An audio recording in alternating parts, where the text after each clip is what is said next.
Hi everybody, my name is Carissa and I am with Inky Fairy Designs. I am excited to be back on the Ranger Ink website project page with this journal that we're going to be creating today. I don't know if you are like me, but I have been hoarding the Dina Wakley Media Collage Collective, and I thought, no more. I have got to use this. That's what she made it for, and so that's what I'm doing for my page today. I want to show you that once you dig in, once you break it open, rip out some pages, it's really fun, and you can create some amazing art journal pages. So you saw that I started with a blank page. I picked out one of the papers. I did gesso this page, and now I'm just adding some paint to create kind of a background before I start doing my collage. I picked out two colors from the new paints this year, Mineral and Heather. They're so pretty together. And now I'm going to go ahead and do some stamping using the archival ink in jet black, organic scribbles, and also scribbled text elements. Those are some of my favorite stamps to use to create texture in the background, interest, and just add more depth to the page before I start layering on the collage. With the scribble stamps, I don't even use a stamp block. I just kind of randomly stamp it all over the page. For the circles, though, I did want them to be more stamped evenly, so I did pull out an acrylic block for that, and I just placed them around 3 around the page, kind of just to draw the eye around, to kind of cover them up in the end, but you'll see it works, I promised. So I brought in that paper, or that collage piece that I knew I wanted to use on this page, and I just thought that I wanted to add a little bit more color. I started with blushing because it's like my favorite color. It's my favorite contrast color to use.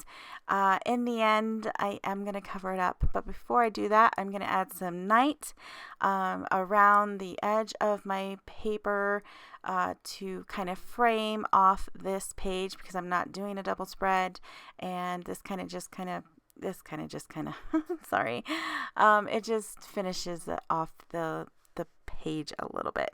So while I have night still out on my desk, I'm going to add some mark making because I really don't know where I'm going yet. I knew I wanted to use that gorgeous face that is in that collage paper. I loved it. I love the black and white, how simple it was, but I wanted to add some color in the background just to kind of make it pop a little bit more.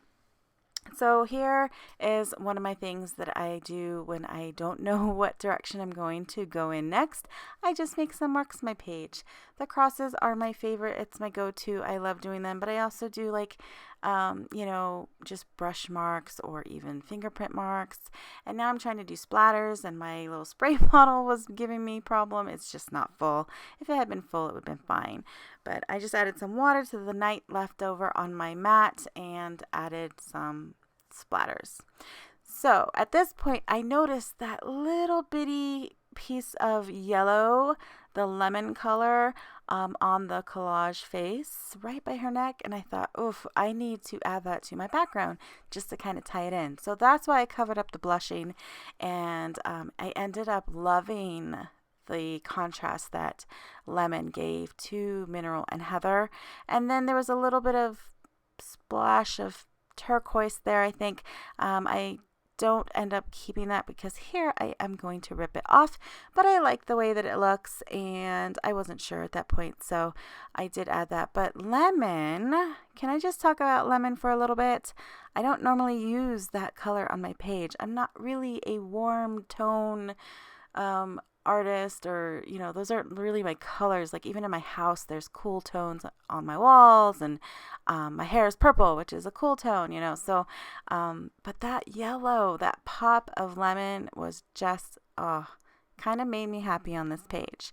So what I want to kind of talk about, why I'm talking about that, is that I never would have used it had I not opened up my Collage Collective book, seen that little dot of lemon on that face, which was mostly black and white, and decided to pull that into my background. So inspiration is throughout this entire book. It's amazing, and I encourage you guys to use it. I know we love to hoard it. It has Dina's amazing artwork in it, but she put it in there for us to use, and that's what I'm going to try to do, and I want to encourage you guys to do it too. So I flipped through it again because when I first flipped through it, these birds totally caught my eye. That whole page layout caught my eye, and I thought I needed something more on this. She kind of just looked flat on her own, and so I went back to the birds, and you know what? I pulled out that page and I fussy cut them out,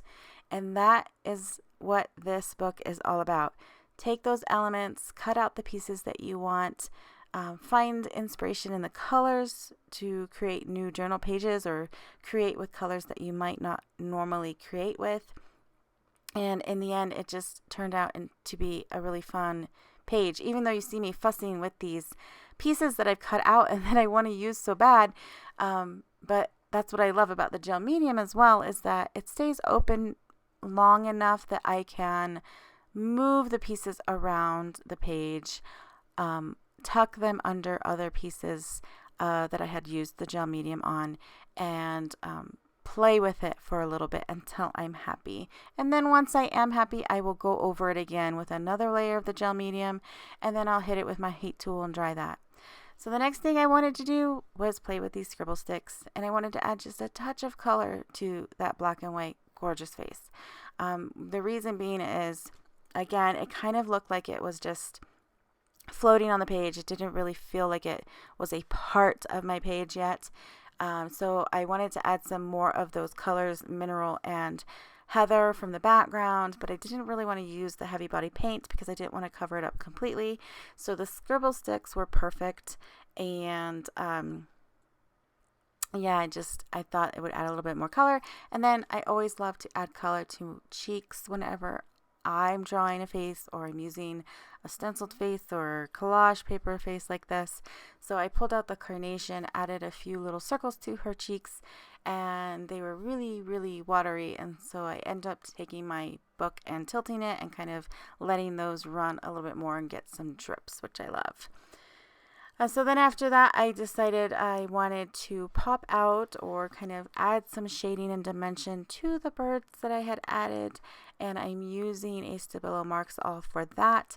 I just like the way that it activates and darkens with water and really kind of gives that shading, that dark, intense shading that I'm looking for when I wanted to kind of pop those out. And so I'm just going around them with a paintbrush and activating that, smudging it around with my fingers. Now this part goes a little weird.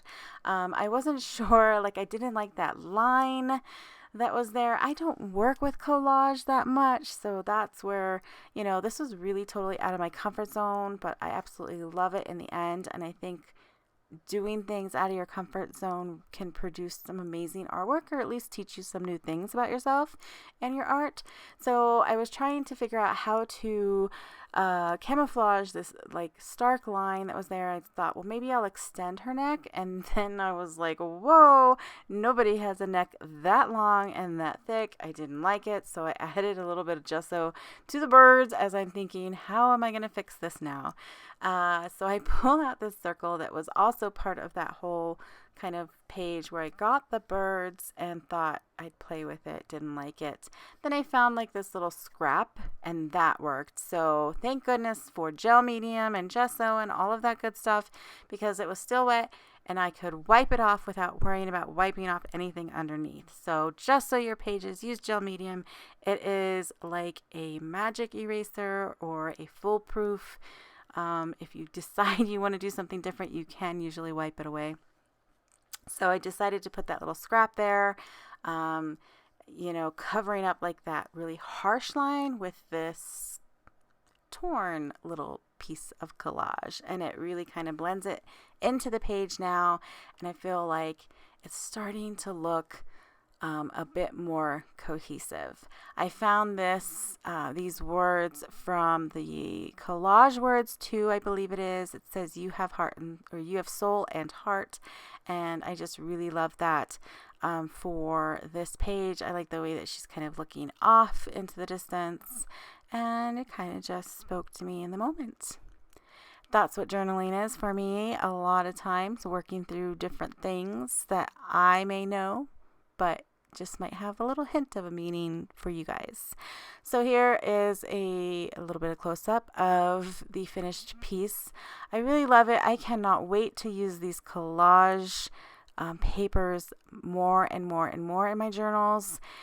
In fact, this journal in particular, I have just maybe like 15 more pages left in it. So I am challenging myself to make more pages, and I think the Collage Collective is going to help me complete those pages simply and easily. So if you want to check that out, you can always visit my YouTube channel. It's Inky Fairy Designs.